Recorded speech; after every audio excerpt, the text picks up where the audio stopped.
입꼬리는 나에게 라는 제목으로 말씀 나누도록 하겠습니다. 자, 지난주에는 지혜의 외침과 음녀의 외침이 같은 장소에서 외쳐짐에 대해서 살펴봤습니다.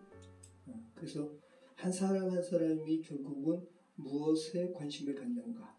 자, 아버지가 지난주 말씀에 그랬죠. 아버지가 어떤 젊은이를 어리석은 자라 일컬으면서 그 젊은이가 정말 이상한 데로 간다는 거죠. 음녀가 거하는 곳으로. 그런데 그 젊은이가 타율적으로 억지로 끌려가는 것이 아니라고 그랬습니다. 그 젊은이 스스로의 선택이었어요. 자, 그래서 아버지는 아들에게 권하는 거예요. 그 길로 가지 말라고. 태고척부터 아버지들에게 전했던 그 지혜의 말씀이, 하나님의 말씀이, 또 예수 그리스도를 의인화한 그 말씀이 그 아버지의 아버지에게 전해졌다가 그 아버지에게 전해지고 다시 그 말씀을 아들들에게 전하는 거예요. 그래서 지혜 있는 아들은 그 말씀을 취하고 어리석은 아들은 그 말씀을 버리고 낯선 여인의 말에 끌려가지고 결국은 사망의 길로 가는 부분에 대해서 지난주 우리가 나눴습니다. 오늘 말씀 우리가 읽어봤는데 좀 어떤 마음이 드셨어요? 오늘 말씀은 지혜의 자서전이라고 일컫는 그런 부분이에요. 지혜가 자기 스스로 나 지혜는 이래라고 하면서 아주 길게 지혜에 대해서 읊는 그 부분을 우리가 지금 읽었습니다. 자, 우리 1절로 5절 말씀 우리 한번 읽어보겠습니다. 같이 읽겠습니다. 지혜가 부르지 아니하느냐, 명철이 소리를 높이지 아니하느냐, 그가 길가의 높은 곳과 내거리에 서며 성문 곁과 문어기와 여러 출입하는 문에서 불러 이르되, 사람들아, 내가 너희를 부르며 내가 인자들에게 소리를 높이노라. 어리석은 자들아, 너희는 명철할지니라. 미련한 자들아, 너희는 마음이 밝을지니라. 네. 자, 우리 잠언 1장에서부터 살펴본 말씀입니다. 그죠? 네. 지혜가 초청하는 거예요. 사람들아, 이리로 오라. 그죠? 들으라, 아들들아. 그리고 오늘 지혜가 이렇게 사람들아 하면서 초청하면서 지혜 말씀을 이렇게 외치잖아요. 그 말은 듣는 사람의 스스로의 의지에 따라서 이 지혜 말씀을 선택할 수 있고 선택을 안 할 수 있다는 거예요. 억지로 지혜 말씀을 억지로 그 마음속에 심지 않는다는 거. 그러니까 사람의 책임이 있다는 거. 아버지들에게 전했던 그 지혜의 말씀이, 하나님의 말씀이, 또 예수 그리스도를 의인화한 그 말씀이 그 아버지의 아버지에게 전해졌다가 그 아버지에게 전해지고 다시 그 말씀을 아들들에게 전하는 거예요. 그래서 지혜 있는 아들은 그 말씀을 취하고 어리석은 아들은 그 말씀을 버리고 낯선 여인의 말에 끌려가지고 결국은 사망의 길로 가는 부분에 대해서 지난주 우리가 나눴습니다. 오늘 말씀 우리가 읽어봤는데 좀 어떤 마음이 드셨어요? 오늘 말씀은 지혜의 자서전이라고 일컫는 그런 부분이에요. 지혜가 자기 스스로 나 지혜는 이래라고 하면서 아주 길게 지혜에 대해서 읊는 그 부분을 우리가 지금 읽었습니다. 자, 우리 1절로 5절 말씀 우리 한번 읽어보겠습니다. 같이 읽겠습니다. 지혜가 부르지 아니하느냐, 명철이 소리를 높이지 아니하느냐, 그가 길가의 높은 곳과 내거리에 서며 성문 곁과 문어기와 여러 출입하는 문에서 불러 이르되, 사람들아, 내가 너희를 부르며 내가 인자들에게 소리를 높이노라. 어리석은 자들아, 너희는 명철할지니라. 미련한 자들아, 너희는 마음이 밝을지니라. 네. 자, 우리 잠언 1장에서부터 살펴본 말씀입니다. 그죠? 네. 지혜가 초청하는 거예요. 사람들아, 이리로 오라. 그죠? 들으라, 아들들아.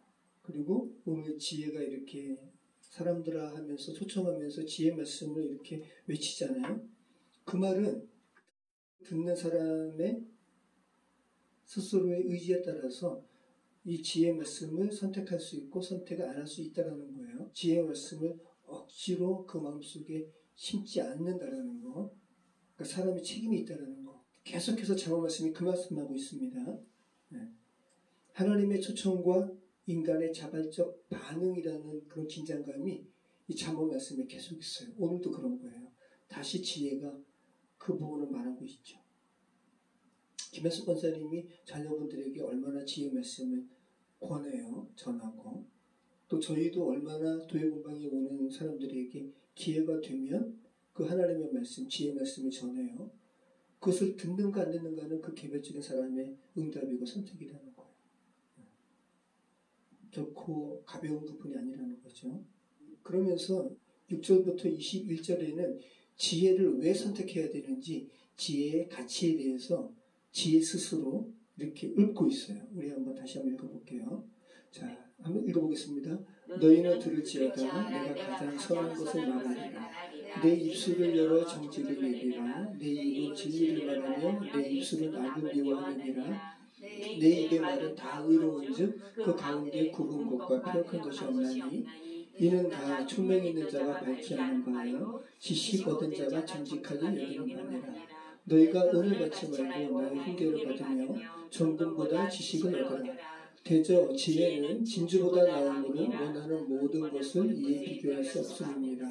나 지혜는 명철로 주소를 삼으며 지식과 근신을 찾아온다니 여호와를 경외하는 것은 악을 미워하는 것이라. 나는 교만과 거만과 악한 행실과 폐역한 입을 미워하느니라. 내게는 계략과 참 지식이 있으며 나는 명철이라. 내게 능력이 있으므로 나로 말미암아 왕들이 지휘하며 방백들이 공의를 세우며 나로 말미암아 재상과 존귀한 자 곧 모든 의로운 재판관들이 다스리니 나를 사랑하는 자들이 나의 사랑을 입으며 나를 간절히 찾는 자가 나를 만날 것이니라. 부귀가 내게 있고 장구한 재물과 공의도 그러하니라. 내 열매는 금이나 정금보다 나으며 내 소득은 소금보다 나으니라. 나는 정의로운 길로 행하며 공의로운 길 가운데로 다니나니 이는 나를 사랑하는 자가 재물을 얻어서 그 곳간에 채우게 하려 함이니라. 네, 지혜의 가치에 대해서 지혜 스스로가 이렇게 이야기해요. 그러면서 참 오늘날 그 재판관들이 정말 귀를 쫑긋하고 들을 말씀들을 하죠. 재판관들이요, 나 지혜를 너희 가져야 된다라고 이야기하잖아요. 그래서 사법여변소원에서 가장 점수가 높은 사람들은 재판관으로 간다는 거예요. 그 다음이 검사예요.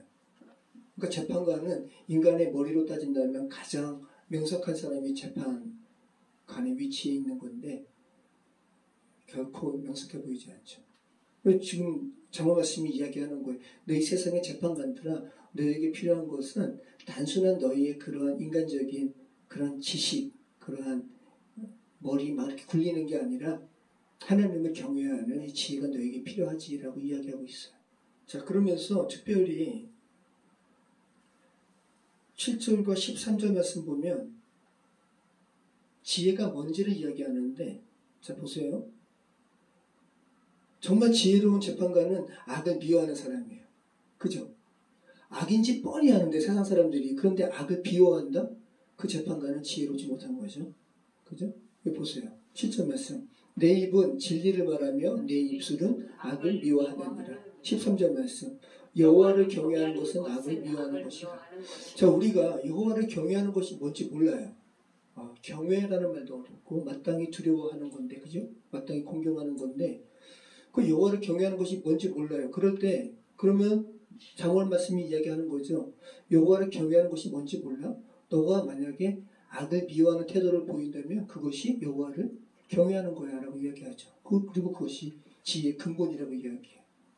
그러니까 세상 사람들이 살아가면서 정말 여호와라는 그 호칭은 모르지라도 창조주 하나님에 대한 공경스러움과 경외함을 가지고 있다면 악을 미워하겠죠. 그 악을 미워하는 것이 여호와를 경외하는 것이고 지혜의 근본이라고요. 근데 악인 줄 알면서 아주 그냥 얼굴에 철판을 깔고 악을 행해요? 그거는 지혜로운 행위가 아니죠.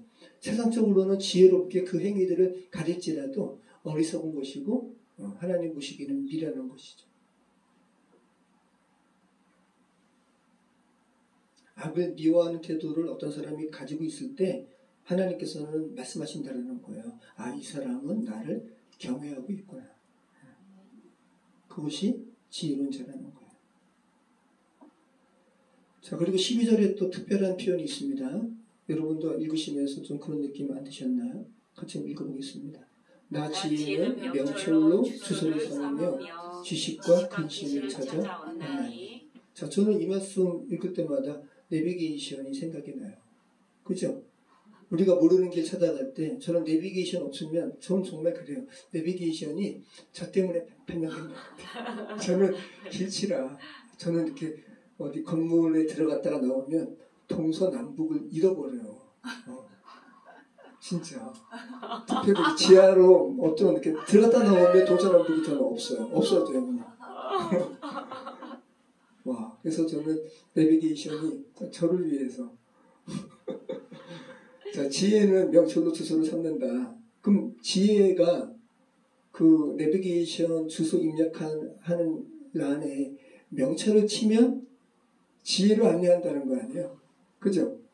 그리고 또 다른 표현으로는 여러분의 집 주소가 있잖아요. 누가 여러분의 집 주소를 찾아서 가면 그 주소지엔 누가 거하고 있는 거예요? 여러분이. 그죠? 그러니까 지금 명철과 지혜는 같이 가는 거라는 거죠. 근데 이것은 의역한 거거든요. 이 명철로 주소를 삼는다라는 말은 의역이에요. 히브리어 원문을 직역하면 어떤 거냐면 귀를 열고 명철을 향하여 오라라는 말이 히브리어 원문이에요. 이 원문을 의역한 것이 명철로 주소를 삼는 것이다 라고 이야기하고 있어요. 그러니까 귀가 여러분의 귀를 명철을 향해서 방향을 정하라는 거예요.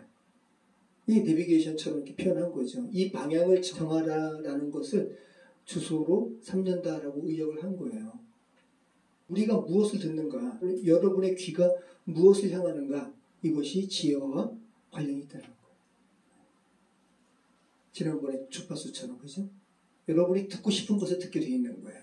이 세상은. 근데 여러분의 귀가, 정말 영혼의 귀가 정말 하나님의 소리를 듣고 싶어요. 그럼 여러분은 지혜롭게 돼요.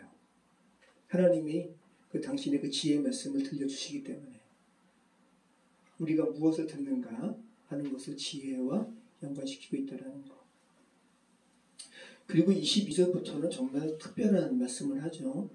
저도 아까 읽으면서 막 뭔가 이렇게 태고적에 태초에 그런 시간 속으로 쏙 들어가는 것 같지 않아요? 자, 같이 한번 읽어보겠습니다.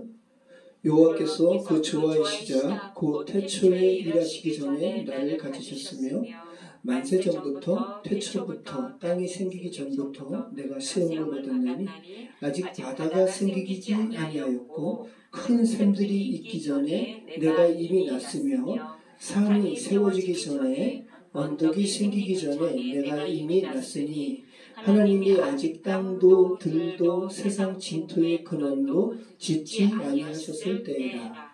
그가 하늘을 지으시며 궁창을 해면에 두르실 때에 내가 거기 있었고 그가 위로 구름 하늘을 견고하게 하시며 바다의 샘들을 힘있게 하시며 바다의 한계를 정하여 물이 명령을 거스르지 못하게 하시며 또 땅의 기초를 정하실 때에 내가 그 곁에 있어서 창조자가 되어 날마다 그의 기뻐하신 바가 되었으며 항상 그 앞에서 즐거워하였으며 사람이 거쳐야 할 땅에서 즐거워하며 인자들을 기뻐하였었느니라. 자, 하나님께서 세상을 창조하실 때 성령 또 성부 성자 성령이 함께 창조하신 부분 우리가 창세기 1장에서도 살펴봤는데 여기서도 그 말씀 하세요. 30절 내가 그 곁에 있어서 창조자가 되어 날마다 그의 기뻐하신 바가 되었으며 항상 그 앞에서 즐거워하였으며 성부 하나님께서 세상을 창조하실 때 성자 예수 그리스도께서도 기뻐하셨다는 거예요. 함께. 자, 참 놀라운 부분이죠. 22절 말씀 보면 여호와께서 일을 시작하시기 전에 나를 가지셨다라고 이야기하잖아요. 이 카나, 히브리어 카나라는 말을 번역한 건데 창조한다라는 말도 의미도 있고 소유한다라는 의미도 있어요. 그런데 초대교회 이단으로 정죄된 아리우스파, 이 아리우스라는 사람은 이 단어를 창조로 번역을 해가지고 그리스도가 하나님에 의해서 창조된 피조물이라고 그렇게 해석을 했어요. 그래서 여기에 대해서 아타나시우스, 하나님의 섭리 가운데 세우신 사람이죠. 그것이 아니다. 이것을 창조로 번역하면 안 되고 창조의 의미가 아니라 소유의 의미로 번역을 한 거예요. 그래서 하나님과 지혜가 함께 존재함으로 표현을 했어요. 그리스도가 하나님의 피조물이 아니라고요. 하나님과 같이 성부, 성자, 성령, 삼위 일체적인 부분이라. 자, 지혜는 창조된 소유물이 아니라 하나님과 함께 존재된 그러한 예수 그리스도를 의인화한 부분이라는 거예요. 그래서 제일 처음에는 이렇게 카나라는 말로 태초에 일하시기 전에 하나님께서 나를 가지셨으며 라고 이야기하고 있지만 그 이후 말씀부터는 신적인 존재구나. 그죠? 아직 땅과 바다가 생기기 전부터 내가 있었고, 그죠? 산이 세워지기 전부터 내가 있었고 라고 하면서 그 다음에는 이제 37절 말씀부터 보면은 창조자라고 이야기하잖아요. 그래서 하나님께서 창조하실 때 내가 그와 함께 있어서 즐거워했다라고 표현하고 있어요. 자, 이것을 자, 바울이 여러분 아리우스나 아타나시우스는 초대교회 교부들이에요. 자, 그러면 초대교회 교부가 더 그 하나님의 말씀과 관련해서 먼저 존재한 사람이에요? 아니면 바울이에요? 바울이에요. 그럼 사도 바울이 예수 그리스도를 어떻게 이야기하고 있나? 사도 바울은 구약의 학자라고요. 그래서 잠언 말씀을 읽었을 거란 말이죠. 그 지혜가 그리스도라고 바울은 고백하고 있어요. 자, 우리 고린도전서 1장 24절 같이 읽어보겠습니다. 오직 부르심을 받은 자들에게는 유대인이나 헬라인이나 그리스도는 하나님의 능력이 하나님의 지혜니라. 자, 그리고 골로새서에서 그리스도를 창조주로 이렇게 고백한 골로새서에서 이 잠언 말씀을 잠언 8장 말씀을 연상하는 그런 부분을 말하고 있죠. 자, 같이 읽겠습니다. 그는 보이지 아니하는 하나님의 형상이시요 모든 피조물보다 먼저나신 이시니 만물이 그에게서 창조되되 하늘과 땅에서 보이는 것들과 보이지 않는 것들과 혹은 왕권 통치자들이나 권세들이나 만물이 다 그로 말미암고 그를 위하여 창조되었고 또한 그가 만물보다 먼저 계시고 만물이 그 안에 섰느니라. 자, 또한 그가 만물보다 먼저 계시고 우리가 읽은 잠언 8장 말씀에 그죠? 지혜가 모든 것보다 먼저 났다라고 이야기하고 있잖아요. 그러니까 바울이 예수 그리스도를 다메섹 도상에서 만난 다음에 이 구약의 말씀이 다 재해석된 거죠. 그리고 하나님께서 그 바울을 사용하신 거예요.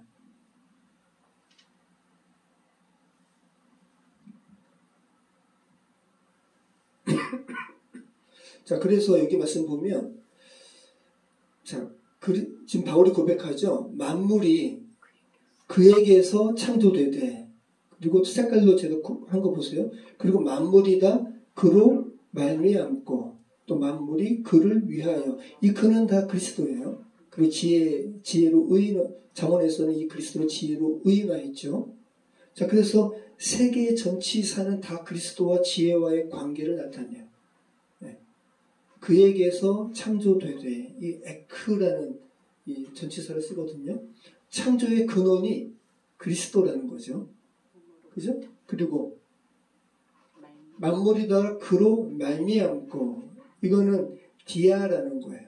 통로를 이야기해요. 통로. 만물이 그리스도를 통하여 네. 그리스도를 통하여 만물이 말미암았다는 거예요. 자, 그 다음에 또 뭐죠? 그를 위하여. 에이스라는 말이에요. 에이스. 그를 위하여. 목적이 만물이 다 어떤 목적으로 만물이 창조되었는데 그 목적은 뭐라고요? 그리스도를 위하여. 그럼 세상 만물이 다 나무들도 하나님을 향하여 찬양하고 그죠? 세상 만물이 새들은 다 하나님을 또 지적이고 찬양하고 다 그런데 인간만 죄로 말미암은 인간만 하늘을 향해서 손을 펴는 게 아니라 땅만 바라보고 다 썩은 것만 바라보다가 근데 그 인간도 이것을 회복되면 다 내가 이 세상에 존재하는 것은 그리스도를 위함이구나 라는 것을 알게 된다는 거죠. 우리가 다 예수 그리스도를 만나고 또 하나님의 이 은혜를 깨닫기 전에는 우리가 이 사실을 몰랐어요. 그죠? 그래서 막 고민하는 거예요. 내가 이 세상에 왜 태어났지? 내 생의 목적은 뭐지? 그렇게 다 그 주변인 청소년들도 그렇고 다 그러다가 이제 하나님 만나게 되면서 내가 그리스도를 위하여 창조되었구나. 이거 알게 되면 자기 삶의 모든 방향이 달라지는 거죠. 허공을 치는 게 아니라 분명한 어떤 목적이 생기는 거예요. 그리고 하나님께서 각각에게 주신 은사를 사용하는 거죠. 저는 청소년 때 제가 제 작업으로 하나님께 이렇게 영광 돌리는 작업을 하게 될 거는 생각도 못했어요. 저는 그냥 좀 만화 좋아하고 그림 좋아하니까 그냥 그쪽으로 그냥 가려고 그랬죠. 저는 청소년 때 말씀과 제 작업과 같이 연관해서 전할 거라는 생각을 못했다. 주는 투기장이 나는 진흙이라는 이것을 깊게 깨달으면서 설파할 줄은 꿈에도 생각을 못했어요. 다 마찬가지라는 거예요. 그러면서 이제 다시 한번 초청하는 거예요. 지혜에게로. 자, 우리 32절 말씀 우리 같이 읽겠습니다. 아들들아 이제 내게 들으라. 내 도를 지키는 자가 복이 있느니라.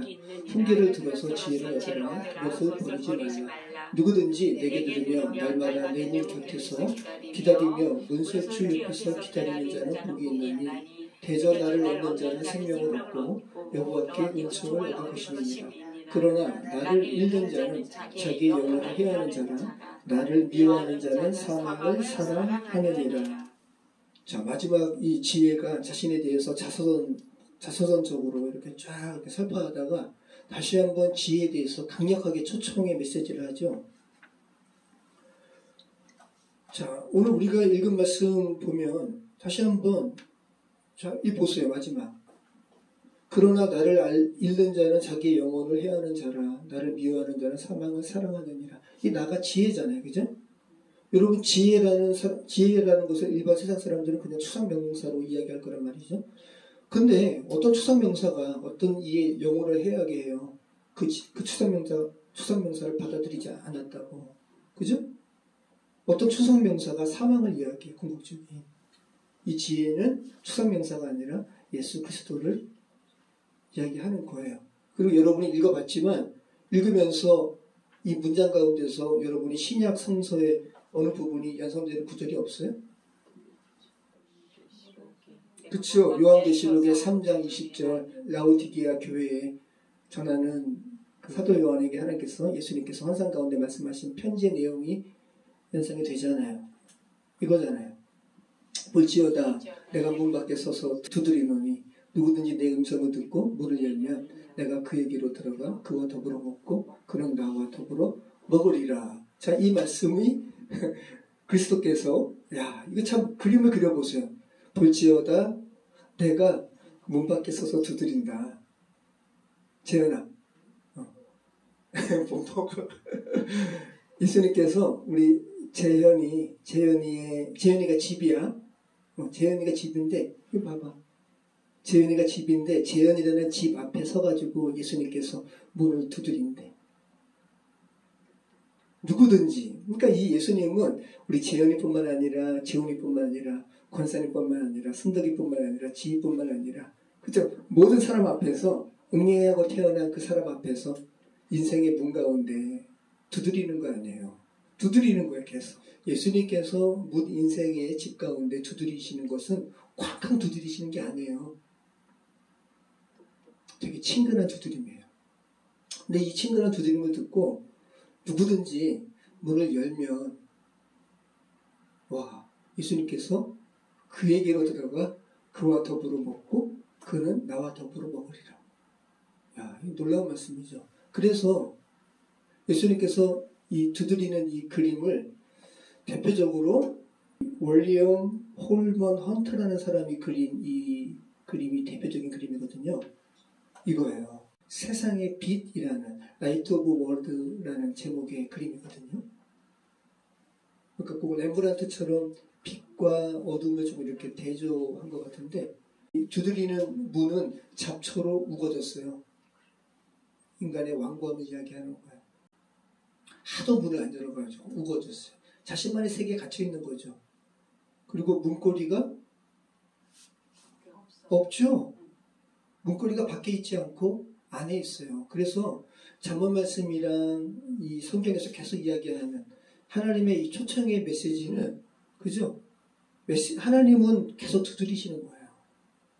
그런데 그 소리를 듣고 문을 여는 것은 들으라 아들들아. 계속 잠언의 이 아버지가 계속 아들들에게 이야기하잖아요. 들으라. 결국은 아들이 문 인생이 자기가 여는 거예요. 문고리를. 예수님의 음성을 듣고 문고리를 여는 그 문고리는 자신에게 있다고요. 헌트가 이렇게 이야기했대요. 월령 홀만 헌트라는 사람이, 나는 비록 내가 자격이 없지만 단순히 좋은 소재가 아니라 신의 명령이라고 생각하면서 이 그림을 그렸다고 해요. 모든 인간은 하나님의 어떠한 창조물인데 이거는 정말 하나님의 이 그리스도를 위하여 창조되었죠. 그래서 이제 자신이 이걸 그린 거예요. 이렇게. 이 표정 보세요. 표정. 이 표정이 우악스러워요. 어떻게 이런 표정을 그릴까요?